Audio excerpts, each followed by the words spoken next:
Part. And we actually have with us now in the studio the organiser of that event, a nutritional therapist and founder of Eat, Live, Love, Joyce Bergsma. Welcome. Thank you. Thanks for having me. So just to start off then, Joyce, just tell us a little bit about the organisation that you founded, Eat, Live, Love Food. Okay. Since my training in the UK, 4 years ago now, almost 5 years ago, I've been working on several different areas. So my main goal is to educate. So sometimes that's in private consultations and other times that's in fun, lighthearted workshops. So. Mm-hmm. Okay, so that would be the nutritional therapy aspect of it. You're also trained as a molecular, did I say that right, therapist too, right? Yeah. And what does that mean?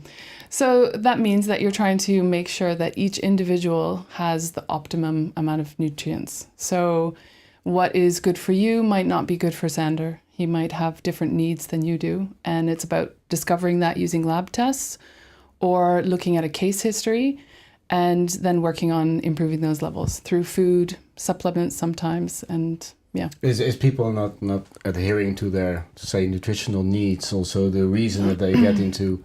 They develop complaints, and that's the reason why you started Eat, Live, Love Food? Well, yeah, it can be, but there's also genetic factors, of course, yeah, and environmental factors. So things that you can be taking in through your lungs or skin or your... So I may be genetically more suitable to eat bitterballen than Nicola.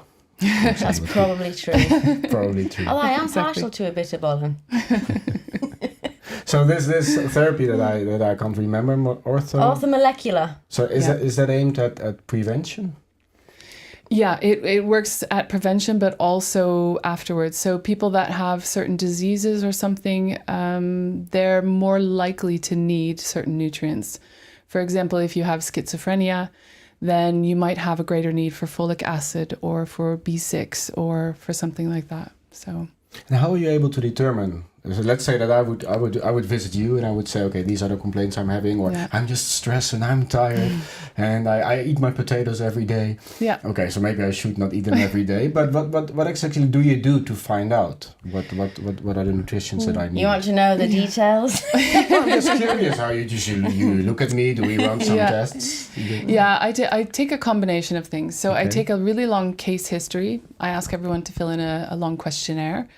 I'm trying to look at what systems underneath are the underlying issues.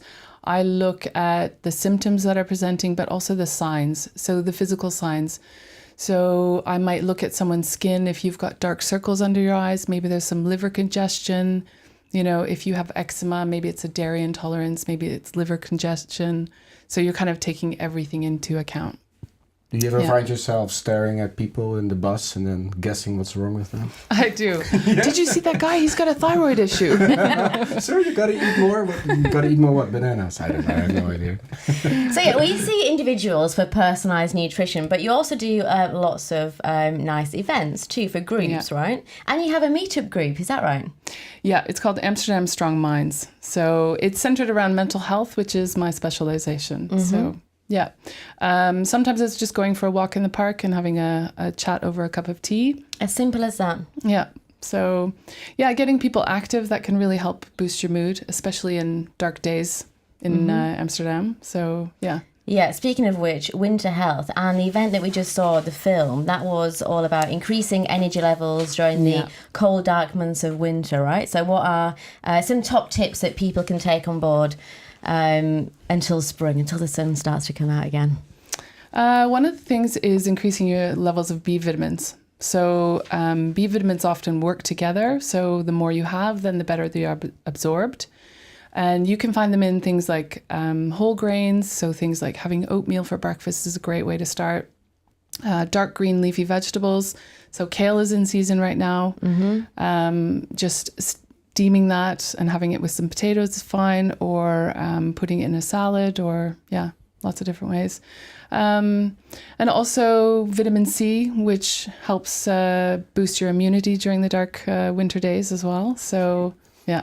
That's a good one. I find I eat lots of vitamin C, but too late. I'm one of those after the fact guys. So I have a cold now. I have a cold. Quick, get the now I vitamin start C. eating, but I'm doing well on the kale and the potatoes. And actually, Joyce, you have made some of your own products, right?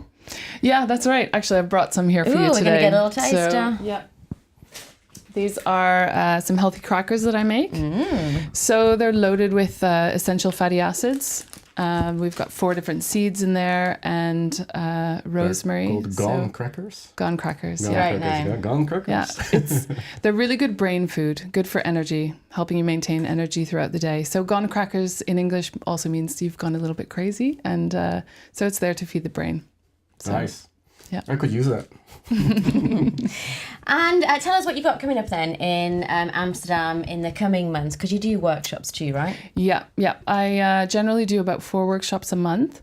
So next week I've got 2 workshops. One of them is on adrenal fatigue. So you can test yourself or test others in the group at the workshop to find out if you have adrenal fatigue. And then we talk about what some solutions are. Oh, that's good. You test actually in the workshop to find out if you are suffering. Yeah, there's a couple of different tests. I mean, symptoms tell a lot, but doing these tests, you know, it kind of really drives it home and lets you know if you need to take it further and do a lab test. So that's on the 24th of February. Yeah. Before or after that, you also have on the 25th of February an energy and injury prevention for runners group. That's right. Yeah, I'm teaming up with the House of Running. And they've asked me to give a workshop or a talk to their group, and then we're going to be eating some healthy snacks.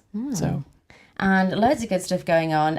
Also, a workshop on fermentation on the 11th of April. And did you bring some things? I did, yeah. So we well, usually we have do a few different things. Yeah, you can taste this. This is kombucha. Oh, lovely. So kombucha is brewed from black tea or green tea. And it gets a little bit of carbonation in it and tastes really good, adds good bacteria, so great for the gut. A natural fizz too. Yeah, exactly. So people can learn how to make kombucha at the fermentation workshop? Yeah, and also sauerkraut, and we do kefir and lots of different things. Yeah, you're a busy lady, Joyce, because you've got loads of stuff on. You've also got a weight loss group, 6 weeks to a sexier, healthier you. Oh, sounds Not that I'm like looking me. at Anyone anybody. Sounds like me. Is there a short track? That's for weight loss, isn't it? And that's you're holding that in March. So there's bags of stuff going on. Tell us how we can find out more or sign up to one of your workshops or get in touch with you in general. Okay, if you go to my website, it's at www.eatlivelovefood.com.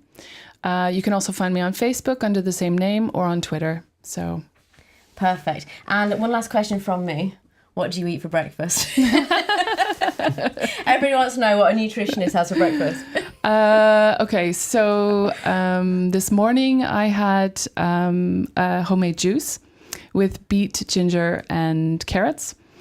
And let's see, I also had oats soaked in apple juice with berries on top and homemade almond milk. Ooh, there you go. That's what a nutritionist eats for breakfast. I will set off for the Gone crackers. If you want to check out these Gone crackers, or what's the name of the? Kombucha. Or the kombucha. Go for more info to eatlivelovefood.com. Thank you so much, Joyce Bergsma. Thank you, Joyce. Thank you very much.